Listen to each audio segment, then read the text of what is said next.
Electric field at the axis of a circular charged ring. उसकी axis पे बताना है आपको। ऐसे समझ लो कि एक सर्कुलर रिंग है, ये पुटिंग जैसा दिखा देता हूँ थोड़ा सा मैं। इसका रेडियस कितना है? इसका रेडियस मान लेते हैं, इसका रेडियस आपको दे रखा है r, ओके। और इसके सेंटर से a डिस्टेंस दूर इस पॉइंट पे आपको इलेक्ट्रिक फील्ड बताना है, पॉइंट P पे इलेक्ट्रिक फील्ड। किसी को फॉर्मूला याद है? इस रिंग के ऊपर चार्ज डेंसिटी जो भी आप मानना चाहिए, टोटल चार्ज मान लेते हैं कि टोटल चार्ज है कितना, Q चार्ज है रिंग। तो इलेक्ट्रिक फील्ड इस तरफ आएगा KQA upon a square to the power 3/2। सबसे गंदा फॉर्मूला मुझे यही लगता है और यही इसका ही है, ये KQA upon r square plus a square to the power 3/2।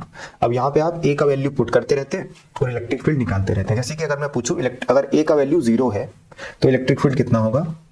Sir ऊपर a है ना, तो 0 है, मतलब सेंटर पे 0 होता है, तो हमें पता ही है 0 होता है। आप पॉजिटिव में जाओगे तो इधर इलेक्ट्रिक फील्ड इस डायरेक्शन में रहेगा, आप इधर जाओगे तो इधर इलेक्ट्रिक फील्ड इधर रहेगा, मतलब नेगेटिव में रहेगा। तो अगर आप इसका ग्राफ बना दें इलेक्ट्रिक फील्ड का तो कैसा बनेगा? एक तरफ पॉजिटिव में, एक तरफ नेगेटिव और बीच में 0। तो इसका ग्राफ ऐसे बना दूं? यस सर, सब बढ़िया, ठीक है, एकदम बना मत लेना अभी, जस्ट हाँ ना बता दो। ऐसा ही होगा कि जैसे जैसे मैं दूर जाऊंगा इलेक्ट्रिक फील्ड बढ़ता जाएगा बढ़ता जाएगा बढ़ता जाएगा और इधर नेगेटिव में बढ़ता जाएगा बढ़ता जाएगा। ऐसे ही बनता है ग्राफ, हाँ ना बोलो। नो सर दूर जाने पे तो इलेक्ट्रिक फील्ड कम होता है, 0 पे 0।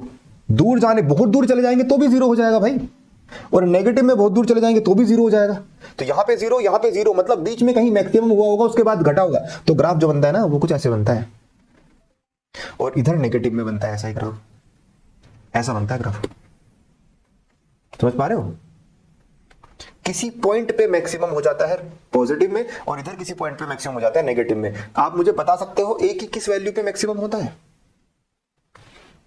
क्या बात है, r by under root 2, a equal to r by under root 2 पे। मतलब कहीं यहां मान लो अगर a का value radius by under root 2 है, r में स्मॉल r लिख लेता हूं क्योंकि मैंने कैपिटल R नहीं लिया, रेडियस को स्मॉल लिया है, तो small r by under root 2, इस पर्टिकुलर डिस्टेंस पे जो आपका इलेक्ट्रिक फील्ड होता है वो मैक्सिमम होता है, चाहे आप पॉजिटिव की बात करें चाहे आप नेगेटिव की बात करें।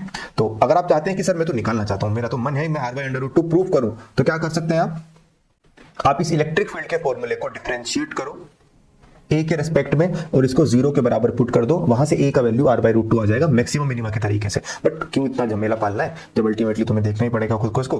तो खैर बीच में 0 होता है, इंफिनिटी पे दोनों तरफ 0 होता है, राइट में पॉजिटिव लेफ्ट में नेगेटिव, और r बाई रूट 2 पे मैक्सिमम दोनों तरफ रहेगा। ठीक है, इसका ग्राफ बना लीजिए, सभी लोग इसका ग्राफ बना लीजिए।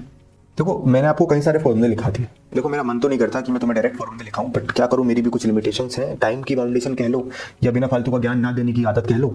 मैं आपको सबका डेरिवेशन कराने बैठ भी सकता हूं, बट उससे अल्टीमेटली कुछ फायदा नहीं होगा, टाइम वेस्ट होगा। तो अगर आप क्लास 12th में होते तो मैं आपको एक डेरिवेशन करा रहा होता जो 12th के बैच में होता है। अगर किसी का मन है कि मैं सर डेरिवेशन देखना चाहता हूं, मैं सीखना चाहता हूं, तो मुझे पर्सनली मैसेज कर देना। हर एक का डेरिवेशन का वीडियो मेरे पास है जो मैंने खुद पढ़ाया हुआ है, तो मैं आपको भेज दूंगा अगर चाहते हो तो। बट मैं पर्सनली रिकमेंड नहीं करूंगा कि आप बेफालतू का डेरिवेशन करें, क्योंकि at the end of the day यही मैटर करता है आपको क्या पर्टिकुलर फॉर्मूला याद है, क्योंकि जब क्वेश्चन आएगा तो वो फॉर्मूला लगाओगे ना कि पूरा डेरिवेशन, है ना। तो इस चैप्टर में या फिर ग्रेविटेशन वाले चैप्टर में या फिर ज्यादातर चैप्टर्स में जो फॉर्मूले हैं वो आप एक साथ लिखते चलो और याद करते चलो। अल्टीमेटली आपको सारे फॉर्मूलों को 15-20 बार रिवाइज करना पड़ेगा ताकि क्वेश्चन आते ही सबसे पहले फॉर्मूला दिमाग में आ जाए और आप वैल्यू पुट करके अपना आंसर निकाल पाए। इसी तरीके से नीट का पेपर किया जाता है। रुको रुको रुको रुको, देख लिया पूरा वीडियो? सब समझ आया? नहीं आया तो कमेंट्स में लिखो कि नहीं समझ आया, और क्या समझ नहीं आया वो बताओ।